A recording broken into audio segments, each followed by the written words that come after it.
Mr. Singh, and when he was talking about Mario Puzo's book and talking about the environment in that book, it sounded like Maharashtra politics, actually.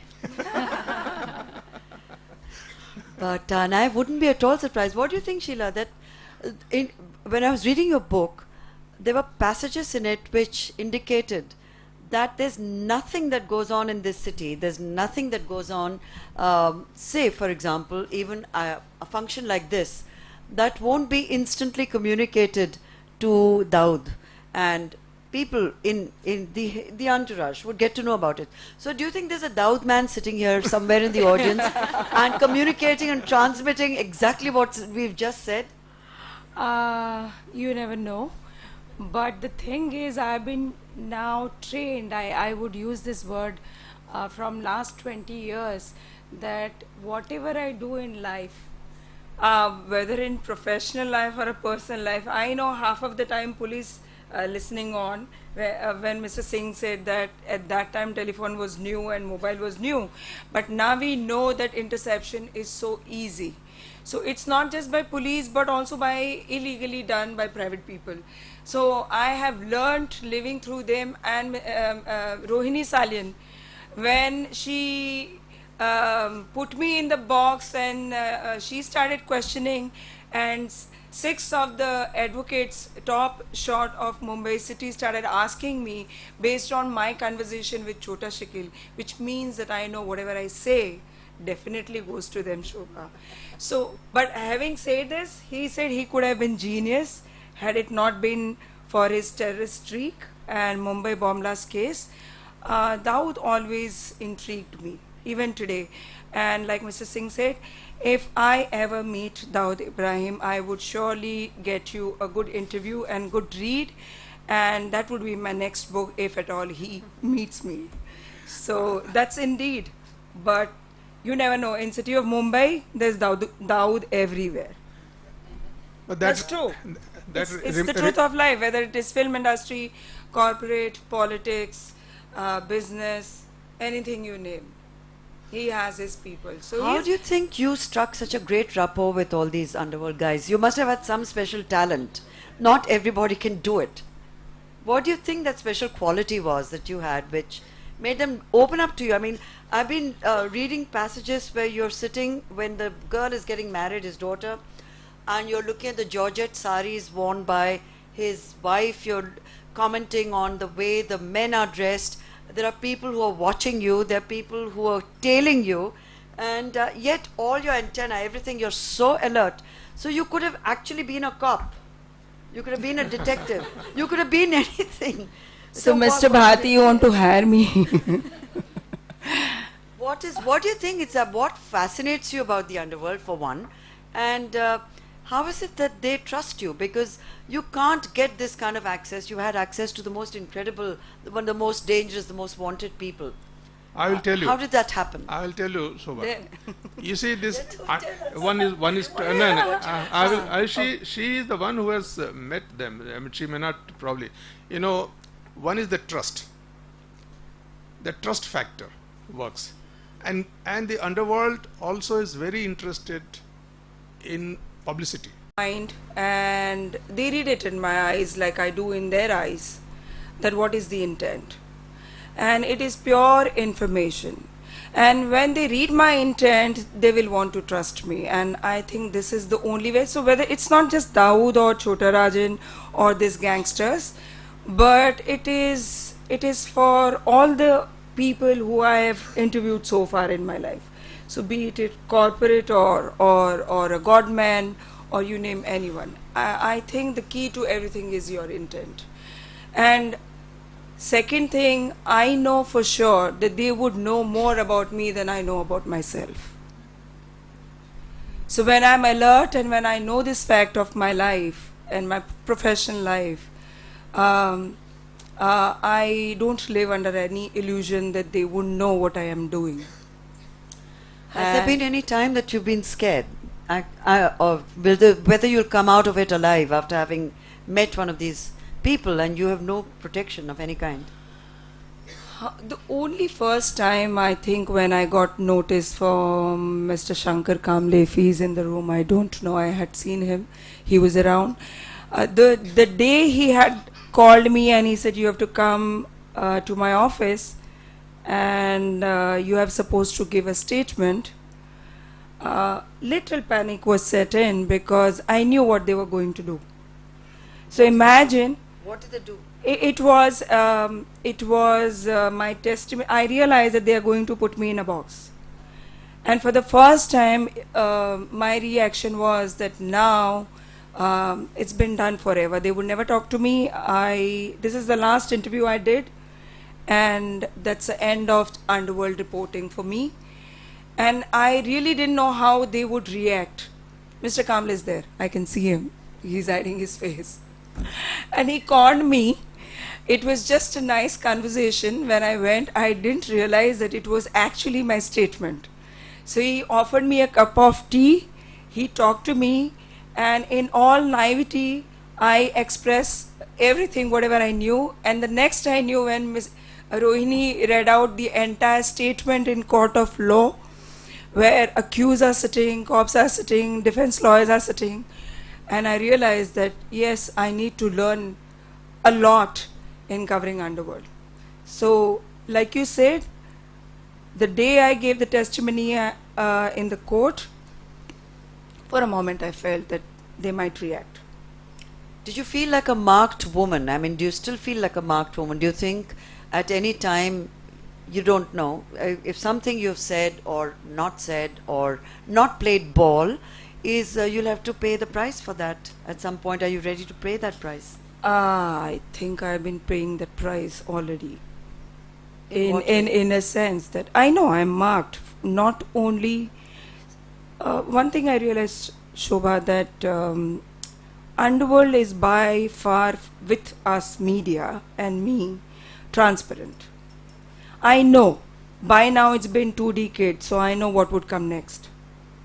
You know, you are on a familiar ground, but it is more tricky with the agencies. So you draw a line somewhere where you don't want to cross that line. Do you think Dawood will ever be brought back to India? I knew this was coming. I had to ask.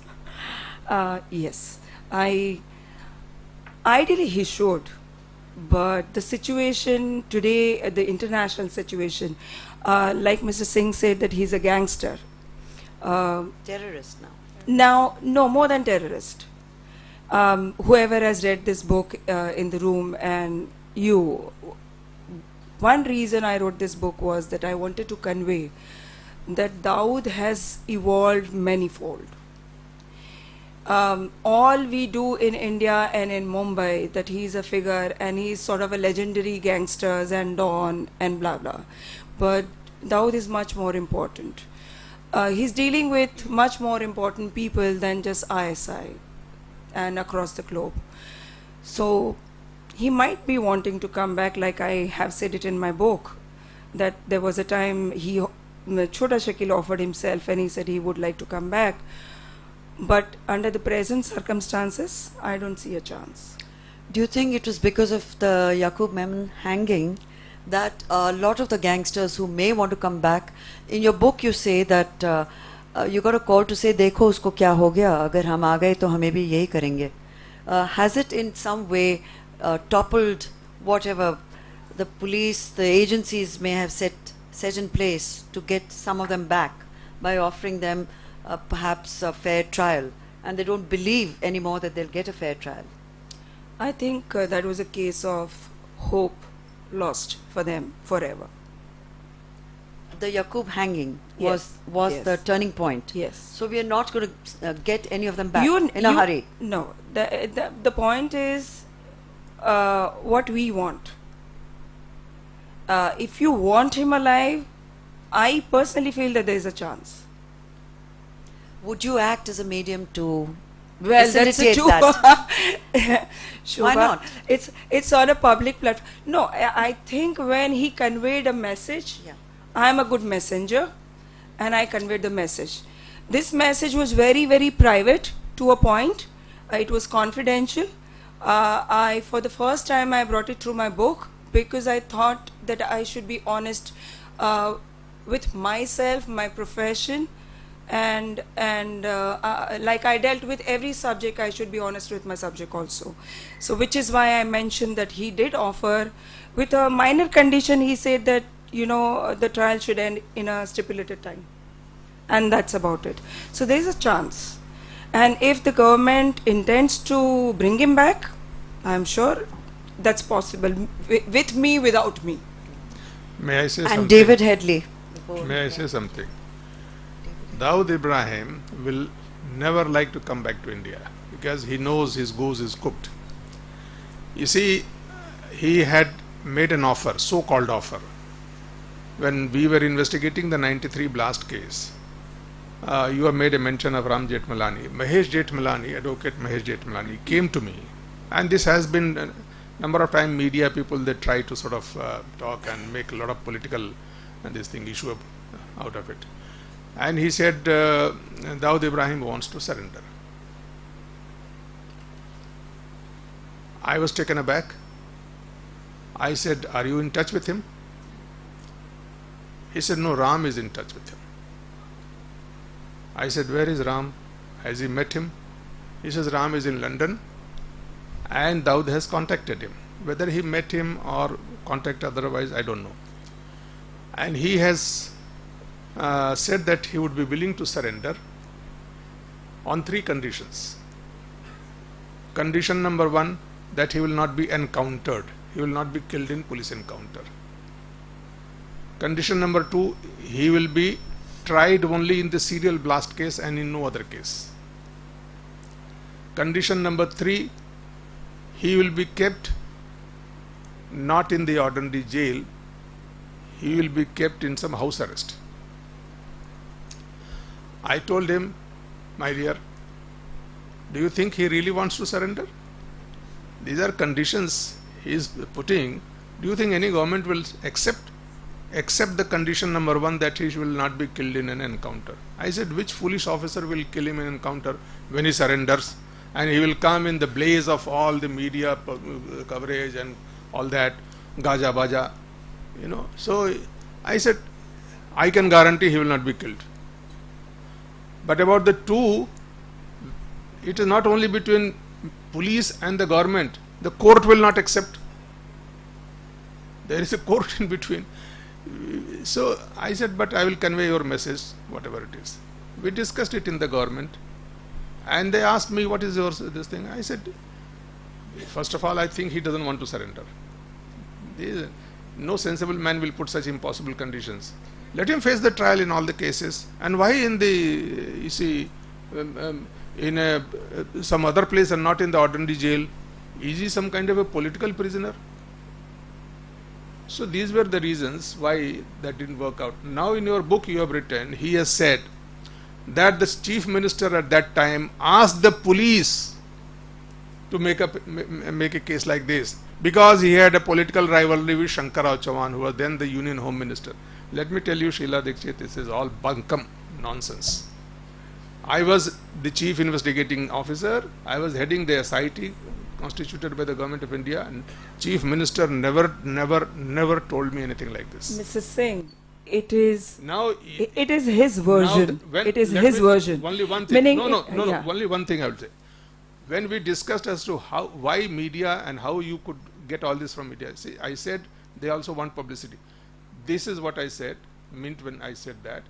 He wanted to convey this, that he wanted to surrender through you, and by saying that he was very sincere about his surrender proposal, but it is the government which did not. And you see, these fellows. No, 1 second. I want to correct you here only with one thing.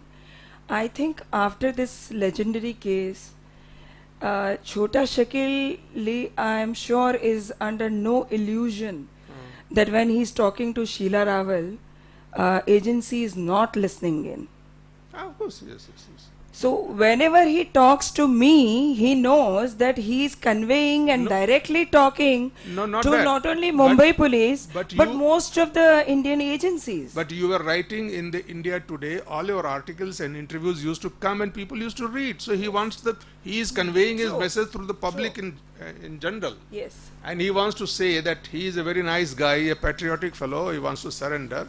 Now you tell me what act of patriotism he has done. He killed 257 persons I in the agree. 93 blast case. Yes. And 1,000 people were maimed. It was an attack on the country. It continues to do that. See, this is what he wanted. He conveys his own message. We all know this, and it makes a good reading. But to impute a motive to Sharad Pawar or to Shankarrao Chauhan, I know political differences may have been there, but neither of them ever told me to do this or that, because they That's knew. the clarification comes from Mr. Singh. Yeah. But do you think there's a possibility of Dawood being treated as a superhero in certain minds? And also in your book, you have not said that he has acknowledged his role in the 1993 thing at all. He has not said, yes, I was responsible, I've done it. On the contrary, it's a kind of ambiguous, whether he was involved, directly involved, was implicated in a way that, I mean, how is he going to come back and stand trial, like he said, for the death of so many people? He has not admitted it, that he was directly To involved. which accused on earth admits crime? So exactly. So I mean, he Eh, can come the- back. and- He can and- come back as a martyr. It depends on how No, he's no, projected. Let me tell you, He will be Shobha. tried. He will be Yes. tried again. The truth is between what he's saying and what Mr. Singh is saying.